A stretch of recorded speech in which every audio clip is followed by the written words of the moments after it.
Prester John and Queen of Sheba. Queen of Sheba and the Legend of America. It is strange that the Queen of Sheba should have come down to us as a sex goddess, for what the biblical writers thought worth mentioning about her was her intellectuality. They tell us that when she came to Jerusalem, to the city where Solomon made silver to be stones, and the cedars like sycamores in the valley for abundance, it was to prove him with hard questions. Another legend, or the rumor of a legend, repeats this theme of questing intelligence. It forms a tenuous but fascinating tie between the library archives of the church and the discovery of America.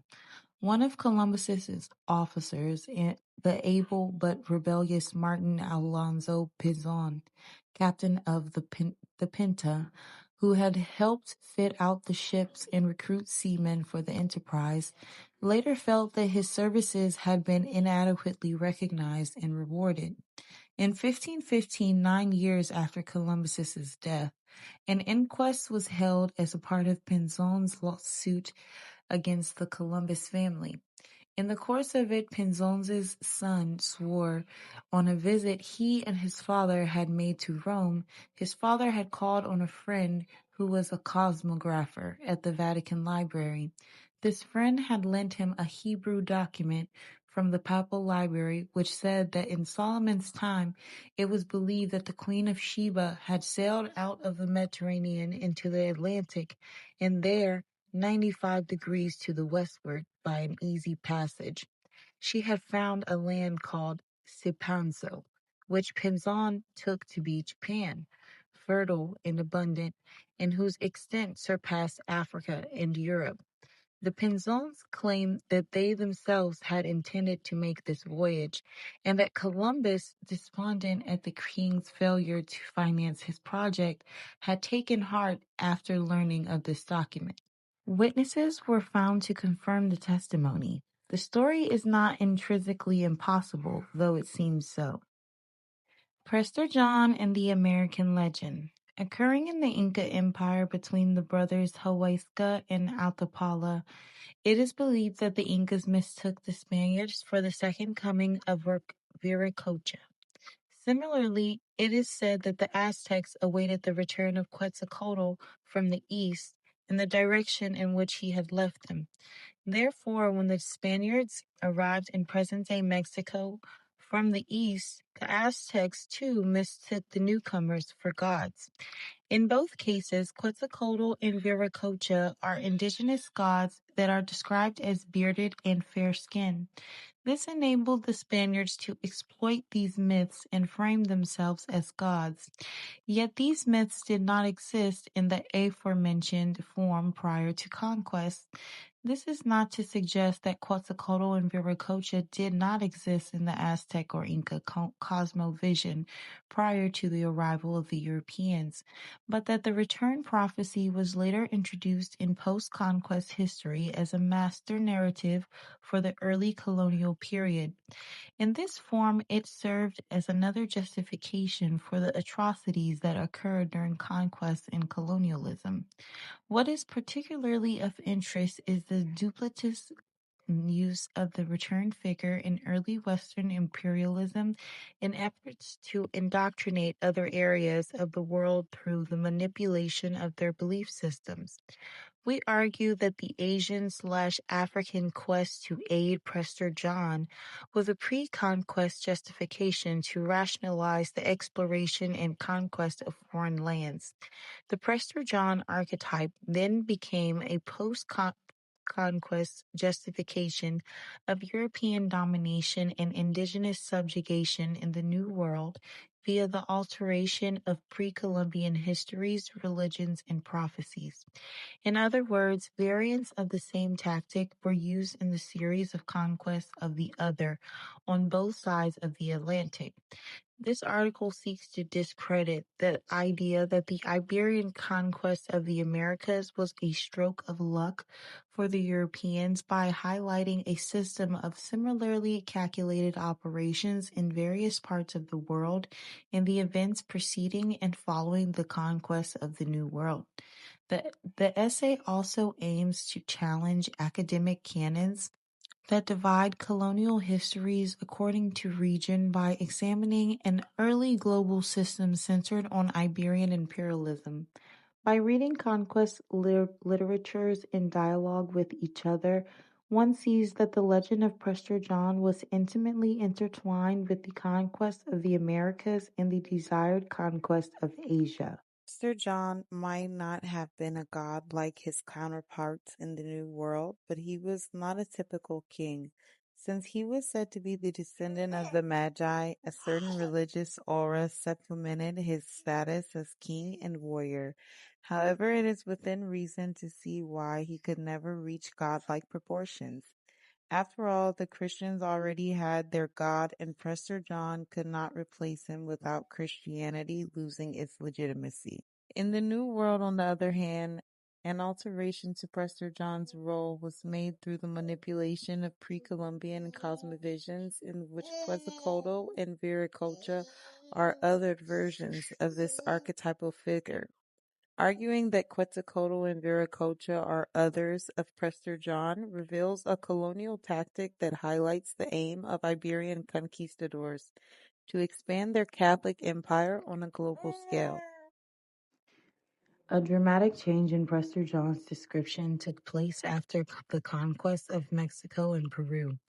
En Verdadeira Información das Terras do Prestigial das Indias, 1540, Francisco Alvarez's account of the missionary experience in Ethiopia, the subjects of the supposed Prester John undergo criticism for their wayward Christian practices. Alvarez does not portray the Ethiopians as a Christian ally, but rather as exotic others, similar to the Aztecs as described during the same time in Mexico. His representation suggests that the encounter in the New World affected a change in the Prester John legend in Ethiopia, as well as a change in the European altitudes toward Ethiopians. In the same way the chroniclers othered the indigenous in the New World, one sees a European gaze that affects potential non-European Christian allies.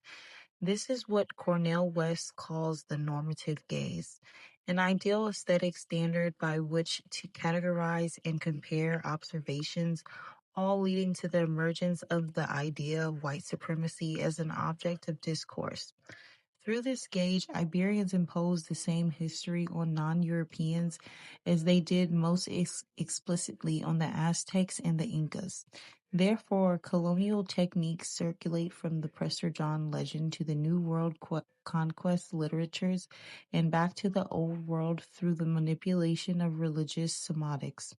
Columbus, perhaps more than any other explorer, fed the imagination of the European public with endless tales of exploration.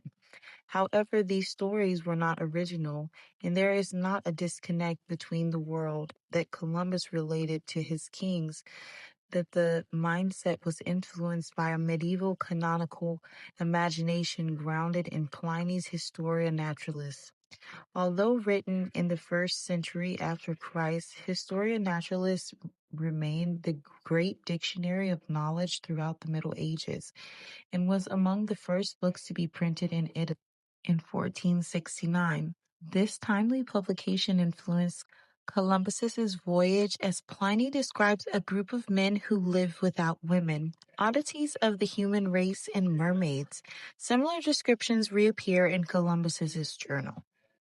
These exotifications were not exclusive to Pliny or Columbus, but typical of the medieval imaginary.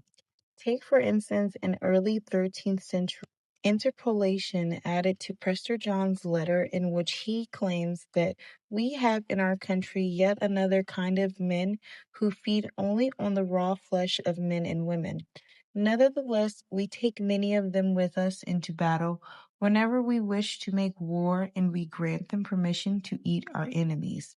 This interpolation added a new dimension to the Prester John legend, the other. Prior to this addition, Prester John's kingdom was said to be fertile and inhabited only by good Christians. The presence of cannibals in the kingdom went against this utopic idea and at the same time transformed the same image of Prester John.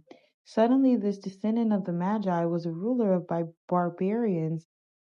This metamorphosis began a process in which the Iberians distanced themselves from Prester John and chose to exotify him through cultural differences and dichotomy of self and other, as seen in Alvarez's accounts of Ethiopia. By placing barbarians in Prester John's realm, the Iberians emphasized perceived weaknesses of Prester John and asserted their own alleged strength.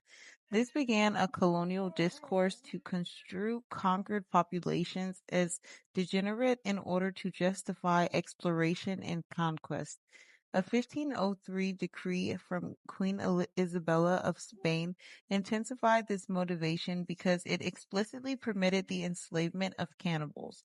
According to Neil Whitehead, the edict provided economic reasons to discover cannibals in the New World.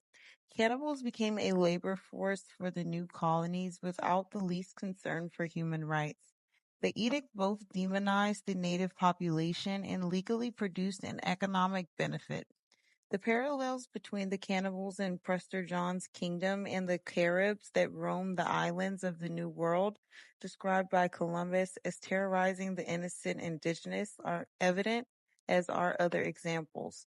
When Columbus came upon the New World in 1492, stories such as that of the Amazon women were linked to Prester John's kingdom, a connection which culminated in Viracocha and Quetzalcoatl as his othered versions.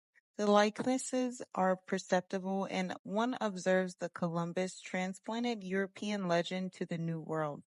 Aside from the fact that Columbus did not realize the importance of his discovery, there is another reason why this development occurred. Although Prester John had been identified by the Portuguese as being the ruler of Ethiopia by the time that Columbus reached the West Indies, the explorer continued to believe he was in Prester John's realm. In a note that Columbus put in chapter 51 of Marco Polo's first book of voyages, he notes that Asia is the ubi sit Prester Lonis.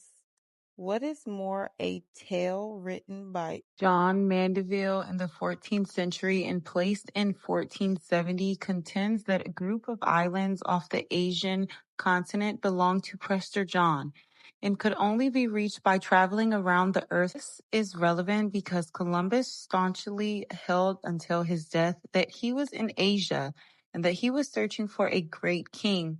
If Columbus thought he had reached the islands off the coast of Asia and had traveled around the earth to do so, then that would also lead him to believe he had reached Prester John's lands.